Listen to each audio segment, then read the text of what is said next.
বাংলাদেশের ক্ষমতাচ্যুত প্রধানমন্ত্রী শেখ হাসিনার ভারতে অবস্থানের ১০০ দিন পেরিয়ে গেছে।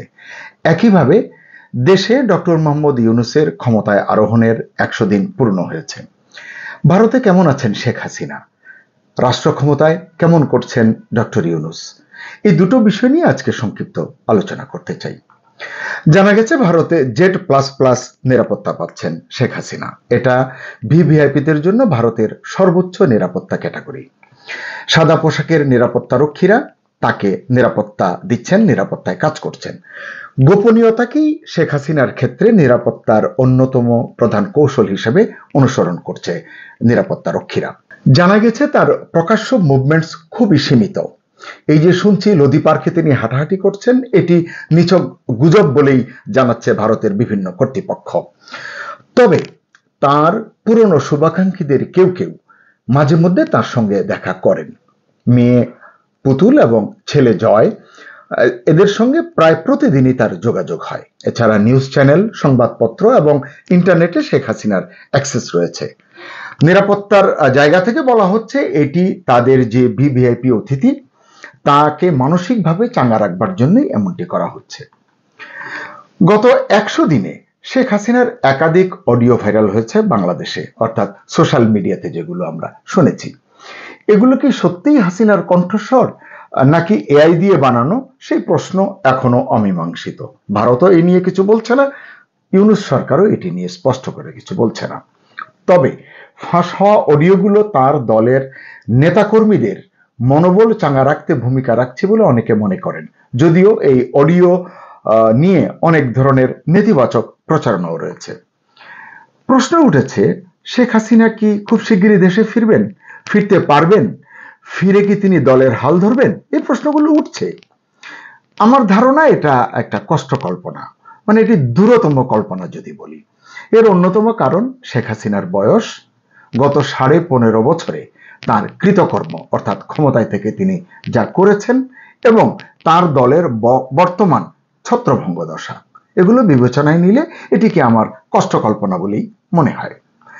ফাঁস হওয়া অডিওতে শেখ হাসিনার মতো কণ্ঠস্বরে একজন যে বলেছেন, আমি বাংলাদেশের খুব কাছাকাছি রয়েছি যাতে চট করে ঢুকে পড়তে পারি, এটি খুব আলোচিত হয়েছে।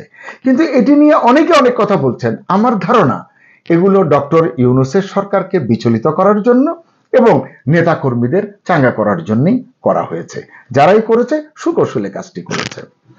ডোনাল্ড ট্রাম্প মার্কিন যুক্তরাষ্ট্রের প্রেসিডেন্ট নির্বাচিত হওয়ার পরেও যে কৌশল হয়েছে অডিও ফাঁস হওয়ার মধ্য দিয়ে, 10ই নভেম্বর নূর হোসেন দিবসকে কেন্দ্র করে আমার কাছে সবই মনে হয়েছে এক ধরনের মাইলেজ পাওয়ার জন্য গণমাধ্যমে এবং নেতাকর্মীদেরকে চাঙ্গা করা, একইভাবে সরকারকে একটু বিচলিত করা, একটু তাদেরকে পেইন দেওয়া, একেবারে খাঁটি বাংলায় প্যারা দেওয়া যাকে বলে।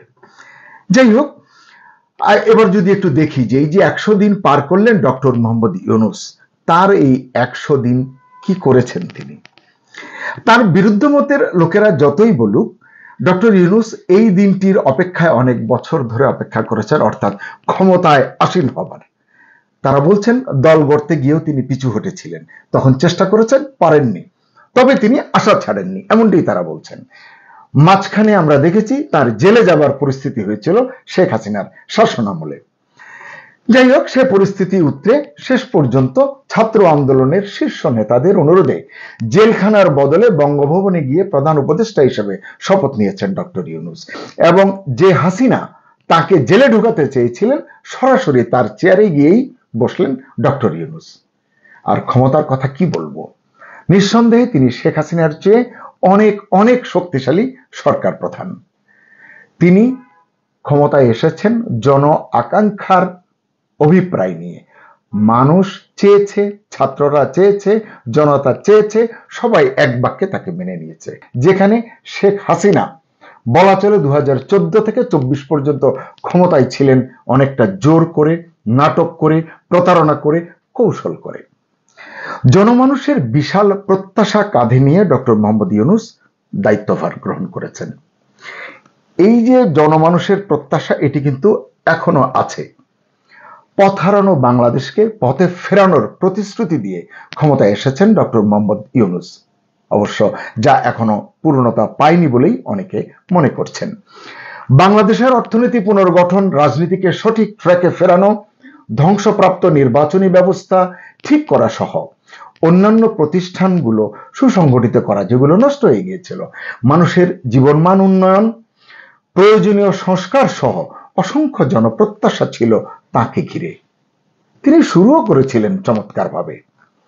জাতির উদ্দেশ্যে দেওয়া ভাষণে বলেছিলেন, একটি ইনক্লুসিভ সরকার গঠন করতে চাই, সবাইকে নিয়ে স্বপ্নের বাংলাদেশ গড়তে চাই। সবাই তাকে বিশ্বাস করেছিল, কিন্তু ক্ষমতায় আরোহণ করেই যেন তিনি এবং তার সরকার উল্টো পথে যাত্রা শুরু করলেন। প্রথমে উপদেষ্টা পরিষদ দেখেই অনেকে বলতে লাগলেন, এটা তো এনজিওগ্রাম সরকার। কেউ কেউ বললেন অবসরপ্রাপ্ত ও বয়স্কদের ক্লাব। তিনি এসবে অবশ্য কান দেননি। প্রশাসনে বদলি, নিয়োগে একের পর এক অযোগ্যতার পরিচয় দিয়েছে তার সরকার।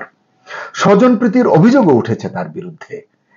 যেই ছাত্ররা তাকে ক্ষমতায় বসিয়েছে তারাও তার বিরুদ্ধে একসময় কথা বলেছে, এখনো বলছে। ক্রমশ রাজনৈতিক দলগুলোর সঙ্গে তার কেমন যেন দূরত্ব বাড়তে শুরু করেছে, এটি আমরা চারদিকে দেখছি। কারণ কি? কারণ তিনি অবশ্য করণীয় মূল কাজে ধীরগতি অবলম্বন করেছেন, এটি মানুষ মনে করছে। এবং পাশাপাশি মুক্তিযুদ্ধ, বঙ্গবন্ধু, জাতির পিতা এসব নিয়ে অহেতুক বিতর্কের সূচনা করেছেন। রিসেট বাটন পুশ হয়ে গেছে বলার পর শাক দিয়ে মাছ ঢাকতে অনেক সময় নষ্ট করেছেন, অনেক ব্রিফিং দিতে হয়েছে মানুষকে শান্ত করবার জন্য। এরপর এলো রাজনৈতিক দলগুলোর কথা। রাজনৈতিক দলগুলোর সঙ্গে সংলাপে বসলেন, ডাকলেন না জাতীয় পার্টি জাপাকে এবং বাংলাদেশ আওয়ামী লীগকে তো নয়। তিনি যেন ভুলে গেলেন তিনিই বলেছিলেন ইনক্লুসিভ বাংলাদেশ গড়বেন। এই দুটো পার্টিকে, এই দুটো পার্টির লোকজনকে সংলাপের বাইরে রেখে জাতীয় ঐক্যের যে স্বপ্ন তিনি দেখছেন তা কতটুকু বাস্তবায়িত হবে এটি সময় বলে দেবে। ফলে জাতীয় ঐক্যমত্যের যে কথা বলছি সেটি এখনো অধরাই রয়ে গেছে। দলগুলোর কথা যদি এখন শোনেন, বিএনপি বলুন, জামাত বলুন, বামদল বলুন, তাহলে এই চিত্র, এই ঘটনা, এই বাতাবরণ সুস্পষ্ট হবে। তিনি উপদেষ্টা পরিষদের চট্টগ্রাম বিভাগের 13 জনকে ঠাঁই দিয়েছেন।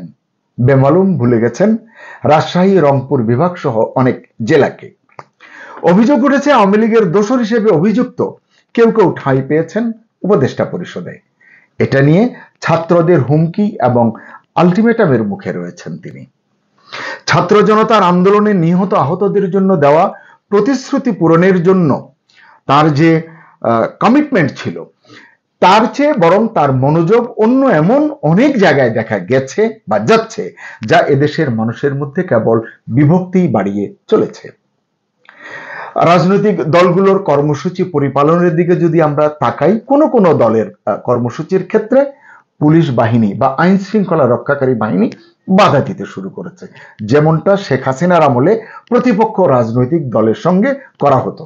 জানি না এইখানে ডক্টর মোহাম্মদ ইউনূসের রাজনীতিটি কি, কারণ আমরা দেখছি ডক্টর ইউনূস নির্বিকার। অসহনীয় দ্রব্যমূল্য, জনমানুষের নিরাপত্তাহীনতা, শ্লথগতির ব্যবসা বাণিজ্য উন্নয়নে তার সরকারের নজর খুব বেশি দৃশ্যমান নয়। এভাবে পয়েন্ট টু পয়েন্ট যদি আলোচনা করি, অনেক ইস্যু নিয়ে আলোচনা করা যাবে, তাই সেদিকে যেতে চাচ্ছি না। এবং এই আলোচনা করলে তার সারমর্ম দাঁড়াবে ডক্টর ইউনূসের সরকার করুণভাবে, চরমভাবে ব্যর্থ হয়েছে, ফেল করেছে। হ্যাঁ, হয়তো বলবেন গত 100 দিনে ইউনূস সরকার কি কোনো ভালো কাজ করেনি? হ্যাঁ, অবশ্যই করেছে। সেটা তো ইতিহাসে মর্যাদার সঙ্গে ঠাঁই পাবে বলে মনে করি। সেটা নিয়ে এখন আলোচনা করব কি জন্য। তিনি ভালো করবেন, খুব ভালো করবেন, স্বপ্নের দেশ গড়বেন, এমন প্রত্যাশাই তো তাকে আনা হয়েছে, মাথার মুকুট করে বসানো হয়েছে। কারণ তিনি হচ্ছেন অনন্য। তিনি না পারলে আর কে পারবে এই মুহূর্তে? তিনিও তো বলেছেন এবার সুযোগ হারালে বাংলাদেশ আর কখনো পথ খুঁজে পাবে না। কথাটা সর্বাংশ ঠিক, শতভাগ সহমত এই কথাটির সঙ্গে। তাহলে প্রশ্ন, তিনি কেন মূল কাজ, দরকারি কাজ বাদ দিয়ে খুচরা কাজে ব্যস্ত? তিনি বা তার পরিষদ কি শুনতে পাচ্ছেন না মানুষের কণ্ঠস্বর? তারা কি মানুষের প্রতিক্রিয়া দেখতে পাচ্ছেন না? সোশ্যাল মিডিয়ায় চোখ রাখলেই তো এটি সহজে অনুমান করা যায়। ফ্যাব্রিকেটেড অংশটুকু বাদ দিয়ে মূল মানে জিসটুকু তো তারা নিতে পারেন, কিন্তু সেদিকে তাদের মনোযোগ নেই। ইতিমধ্যে অনেকেই অবশ্য বলছেন ডক্টর ইউনূস প্রতিহিংসার রাজনীতি চর্চা করছেন। আমি জানি তার তো কোনো দল নেই, তার কোনো রাজনীতি নেই। তার রাজনীতি হচ্ছে বাংলাদেশকে ট্র্যাকে ফেরানো, বাংলাদেশকে স্বপ্নের বাংলাদেশ হিসেবে গড়ে তোলা। তার যে বৈশ্বিক ইমেজ, তার সঙ্গে সমান্তরালে বাংলাদেশকে বিশ্বের বুকে তুলে ধরা।